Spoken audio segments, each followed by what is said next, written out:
The big cats in Britain is still a hotly talked about topic. People are still coming forward with their own sightings and stories from certain points in their lives. There's even a dedicated podcast by Rick Minter where people come and tell their stories. It's called Big Cat Conversations and is available on Spotify. Not too long ago there was another heavily discussed sighting of a big cat, this time coming from a rather innocuous source. Here is where it started, via a Facebook post. That not only attracted my attention but also the attention of a lot of journalists, to the point where this story was told by the Daily Mail. Sticking my investigative hat on, I decided to contact the person who first posted about this. Her name is Kaylee. I recorded a part of our phone conversation. He went looking, ran up a hill, looked down the hill, and there was Loki and the cat. And all he says, it had really yellow eyes. Yeah. It had the cat fangs and a really long tail, and he said it was like twice the size of Loki. It made Loki look small, and Loki's a big dog.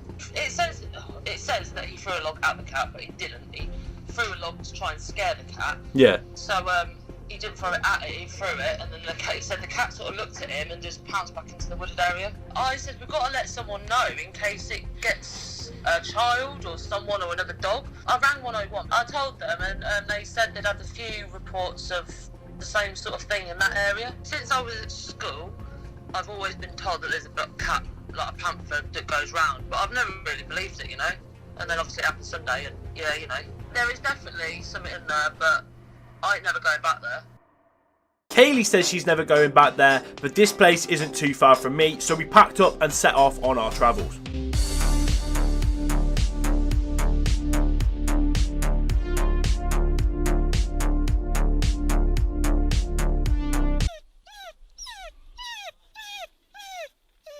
So as we were walking through Wakerley Woods aiming to end up near where Kaylee said her dog had encountered a cat, I'd actually seen and spoke with two other groups of people looking for the cat just like me. I spoke with both groups and had mixed responses. Group number one was of strong belief that big cats were in our countryside and claimed that their friend had seen one some years ago. Group number two were a bit more sceptical, and one of their group flat out refused to be open to the idea that a leopard or puma could be among us, but also stated lynx would be good to have reintroduced. Anyway, we found a spot, liked it, so we set up. Okay, per comments that have been left on my videos for quite a while now, and I haven't really got around to doing this, but today's going to be the first day that I've taken the request that we're going to put some bait on these camera traps. Now, we've been shopping, we've been on a little bit of a budget, to be fair. We can't go to a butcher's, but we went to the equivalent, which was Asda's. So what we're going to try and do is set up what we think would be a big cat's idea of luxury when it comes to food. Okay, so what we're going to do here then is lay up our food. We've got our pig liver right here, and we've also got some lamb kidney, and to top it off, every cat's favourite, some sardines. So right here in this spot, we're going to create ourselves a little kitty cat buffet. Hopefully, if there is a leopard in this area, he'll come sniff it out, see it, oh my goodness, have the best day of his life right in front of our camera trap just there. Dinner. Hey, what's that dinner? You sit down, piggies. Hey. It feels so weird.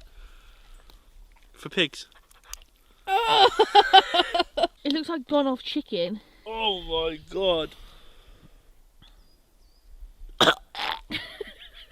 Oh, that smells fucking dreadful. It's all over my fingers. I feel like a murderer. Did you not bring anything to clean your hands with? Nah. Down there.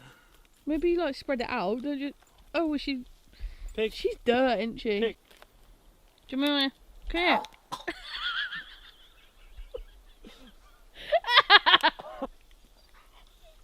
I swear to God, if I smell it. But this one should be dessert for the leopard. Go on, give it a whiff. Little fun fact for you, I fed a tiger once with sardines. So, I know big cats love this. It smells absolutely minging. With the camera baited, all we had to do now was give it time. So while that part of the search was underway, I got in touch with a YouTube channel you are probably familiar with, Grizzly Bournemouth. We took the 3-hour drive down to Bournemouth to have a chat with Mike, who heads the Grizzly team. There's a separate longer video where me and Mike chat about our experiences with the big cat stuff and our thoughts. If you haven't already seen that, then I'd suggest doing so. It's insightful and you can find it up in the top corner here. One of the things that I wanted to hear about from Mike though is his first-hand experience of encountering a big cat on a drive back to his house. Mike believes he saw one and this is his story. Yeah, so it was just up the road up there, and I was driving home at night with my friends. It was about probably between 12 and 1, and something big ran out in front of me and kind of kept up with me. I was doing about 30 miles an hour, I was going particularly fast, and then I sort of first thought it was a dog, initial reaction, because... Well, you would, wouldn't you? Yeah, no one goes, oh, it's a leopard! Oh wait, no, it's a dog.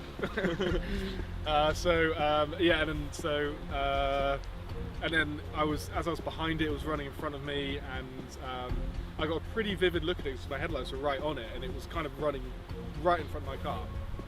Then that darted off to the right and jumped sort of into tried to get through a hedge, but there's a bit of bush and then there's a fence, and so it couldn't get through it. So I actually got this sort of really good look as I drove past it of like the whole backside of it. So yeah, and it was just big. You could just see it was big. It was, and his tail just went down and up. And I remember catching that in my headlights and literally driving past it, being able to see all the details in all its kind of glory. There's also someone else who reckons they may have seen something a while back too. Claire Bolden was in the Forest of Dean recording a nature walk for Radio 4 when all of a sudden she thinks she has seen a big black cat. Gosh, we've walked out onto the road and turned left, and sitting in the middle of the road ahead of us, honestly, I thought it was a panther. It was the most enormous black cat. I mean, really big, like a dog size. Really? Yeah. Did you see it? I've seen it twice along this hedgerow in the last few years. Really? Is it a wildcat? Oh, well, who knows? Can't really say it's a credible source, but it's definitely a big name to add to the list. I sent her a message on Twitter.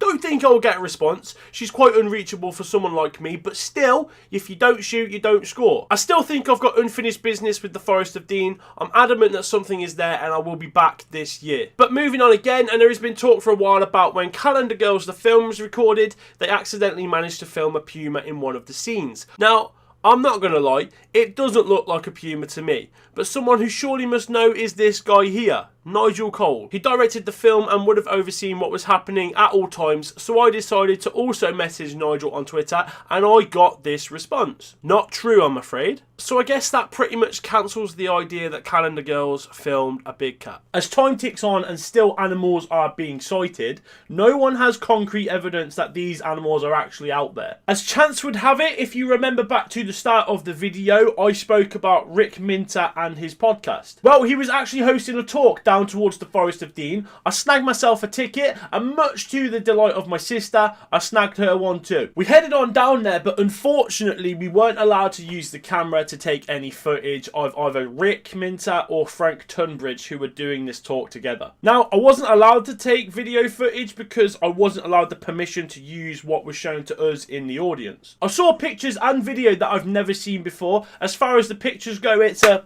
5 out of 10 for me. Too far away, can't tell. There was one fella who showed me camera trap footage on his phone, and on first look for me, I thought he looked very good and very interesting. But that's all I got really, was one look on someone's phone. I didn't really have time to inspect the video further and get a better judgment. Now I did try and get him to send me the video file for use in this video, and on first conversation, he was really open about it. He was saying, yeah, I'll send it to you, no problems. 20 minutes later, his attitude completely changed. He just did not want to know. I've sent him an email, but it's now gone totally quiet. And on first looks, again, I thought it looked really good.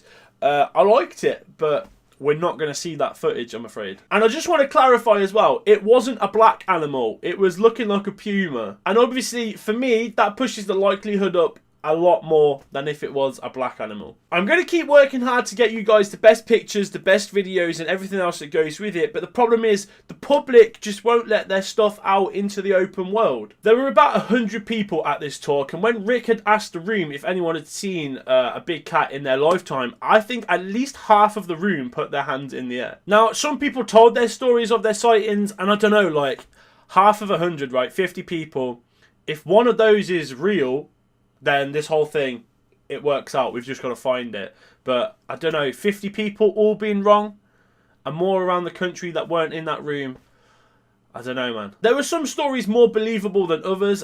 So there was this one guy who was talking about his story. He was driving late at night with his daughter in the car, and they managed to see a lynx cross the road in front of them. And obviously that was interesting for me because it was a lynx, and I totally believed that story and the way that bloke said about it. He didn't strike me as the type that would waffle for no reason. Now, I spoke briefly with Rick at the talk, and we're sort of in communication now with the look to hopefully collaborate on a video at some point in the near future, so keep your eyes peeled for that one if that does come about. But for now though, let's go back to Wakerley Woods and see what the camera trap picked up. We left the trap in the area for over a month, and in that time we caught a variety of different animals. We put it off the general track and in an area that's not easily accessible. First thing we caught though is this muntjac. The next bit of interesting footage was of this badger coming to sniff out the food we had laid down. He comes up to where the bait is placed, has a sniff, doesn't really fancy any of it, and decides to go on his merry way. The badger here doesn't feature again in all of the 180 recordings we got. I say that to correlate with how rare a big cat would be if we can only catch a badger once. Next bit of footage is of this lovely fox. He features quite a bit over these recordings. He had a sniff around and then headed off in the wrong direction for the food. What didn't head in the wrong direction was this. Two Labradors, having an absolute field day with what we had put down, bloody loving life until the owner managed to whistle them back. Again, this isn't on a track, it's far from it, and these are the only dogs in the recordings. That's Labradors for you though, they'll sniff anything out and eat it. Next two clips are day and night of this big fella here, beautiful looking and a big cat's dream. He doesn't get gobbled up though, but at one point on these recordings, this happens. Was something chasing it? I don't know, but he's shifting at some pace there. Same for these guys. Was something chasing them? I don't know either. But we finally find out what took the majority of the bait we had laid down. It was this little fella here. He had a great time feeding on this food he'd miraculously found, and even left some to come back to later. You little clever fox. It's not the big cat we had hoped for, and I guess that's the problem with a small budget like we have. We're using stuff from Asda. Now, we should probably be using something better, and I think we'll look to do that in a future outing. To round this off though, what was this guy doing? Baffled me watching this. What on earth is a fella like that doing out in that area? There is literally nothing, and it's very dense outside of this view. Why is he running? What is he holding? I've got so many questions. Anyway, answers in the comment section. I'm going to leave this video for now. No, we haven't found a big cat yet. Haven't even found traces. There are exciting things happening this year though. Things going on in the Forest of Dean. Stay tuned for that. Anyway, thank you all for watching. Here's a deer getting scared.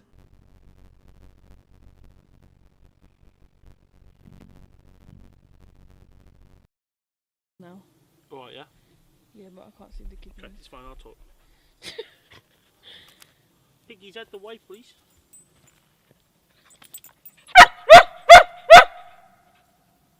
It's a bit echoey that. Jimmy, actually. Don't do that again. There'll be no big cats left, they'll all be deaf. Fucking you just shitting scared them. They'd be like, what the fuck was that?